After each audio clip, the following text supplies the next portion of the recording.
The morning traffic was its usual mess, cars bumper to bumper, horns blaring impatiently, and commuters staring at their phones in frustration. Officer Daniel Hayes sipped the last of his lukewarm coffee as he patrolled the east side of town. He was used to routine calls, fender benders, noise complaints, the occasional shoplifter. Nothing ever really shook him anymore. After 15 years in the force, surprises were rare, but nothing could have prepared him for what happened at 7:43 a.m. on Highway 11. He was just about to turn onto the ramp when he saw something odd. A golden retriever, soaking wet, running frantically down the shoulder of the road. It weaved dangerously close to the cars, barking and growling at anyone who tried to shoo it away. At first, Daniel thought the poor animal was just lost. He reached for his radio to call in animal control, but the dog did something that made his blood freeze. It looked right at him, locked eyes, and barked 3 times. Then it turned and sprinted down the highway shoulder, pausing only to make sure he was watching. It was begging. Against every standard procedure, Daniel flicked on his sirens and followed the dog. He had no idea what he was doing or why he was doing it, but something in that dog's eyes said, "Follow me." And so he did. Traffic screeched and pulled to the side as he chased the retriever along the asphalt. His gut told him this wasn't just a runaway pet. It was leading him somewhere, and it needed help now. After nearly a mile of this odd pursuit, the dog darted into a narrow service road that led into a thick, wooded area near the old train tracks. Daniel followed on foot now, pushing branches out of his way as the dog guided him with frantic whines and impatient looks back. It wasn't running away, it was leading. And then he heard it, a muffled scream.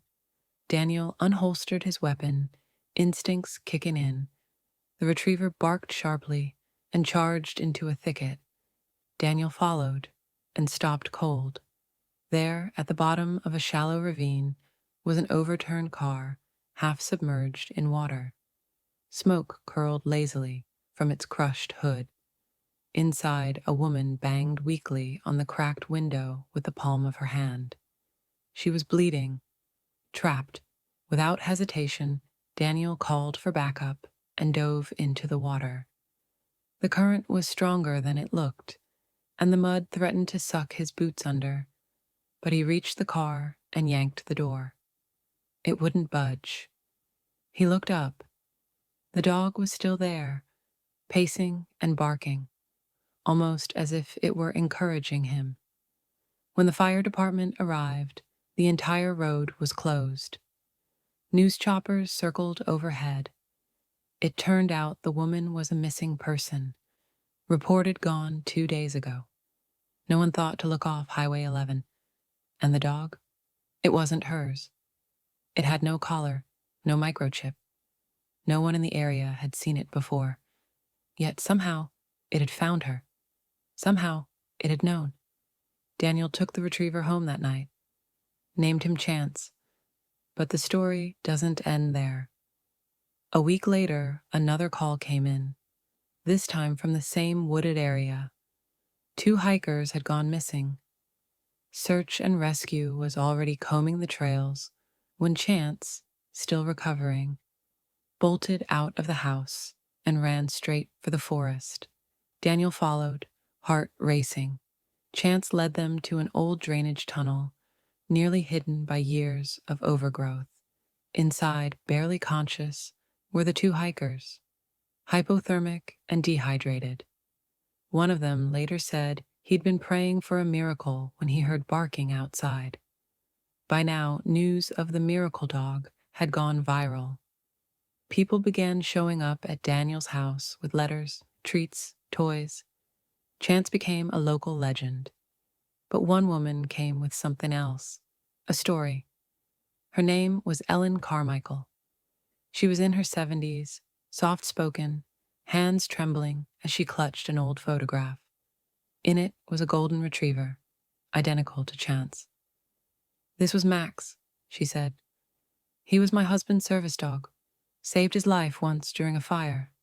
They were inseparable." Daniel raised an eyebrow. "Was?" "He passed away 10 years ago," she whispered. "Max died the year before that, buried in our backyard under the old maple tree." Daniel blinked. "You think Chance is—" She nodded before he could finish. "I don't know what I believe anymore, but thank you for taking care of him." That night, Daniel sat on his porch with Chance curled up at his feet. The stars above were impossibly bright, and the world felt quieter. He couldn't explain it, didn't try to. But he knew one thing for sure. This dog had found him, not the other way around. Weeks turned into months, and the quiet town of Merlo Falls changed.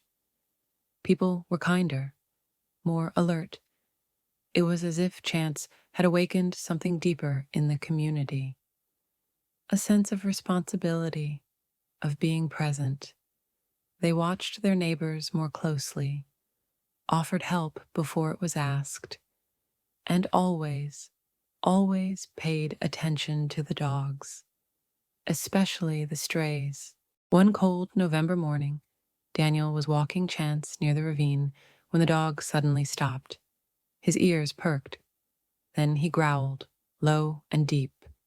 Daniel followed his gaze and saw a backpack partially buried in the mud. Nearby, a shoe. Then, a hand. He radioed it in immediately. Forensics would later identify the body as a wanted fugitive connected to a missing child case. The backpack contained clues that led authorities to an abandoned cabin miles away. Inside, they found the child, alive. The FBI got involved. They tried to take Chance for analysis, his behavior, his instincts. But Daniel refused. He didn't need science to tell him what he already knew. This dog wasn't just special. He was meant to be here.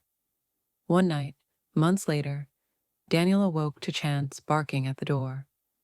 It was past midnight. Rain poured from the heavens, thunder cracking across the sky.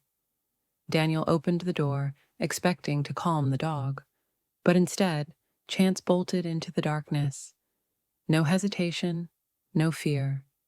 Daniel followed again, through the storm, through the mud, over hills and fences, until finally they reached the edge of an old bridge overlooking the river. A woman stood there, soaked and crying. She was about to jump. Chance whimpered softly and approached her, his head low, tail still. She turned, saw the dog, and collapsed into tears. Daniel called for help, wrapped her in his jacket, and sat with her until the paramedics arrived. She kept saying the same thing over and over. "I was done. I was done," until he looked at me. Word spread, again, and yet Chance never changed. He never acted like a hero. He still chewed shoes, hated baths, and refused to learn fetch. But whenever someone was in pain, he knew, and he went to them. By the end of that year, 3 more lives had been saved, all because of a dog who showed up on a highway one morning, begging for help.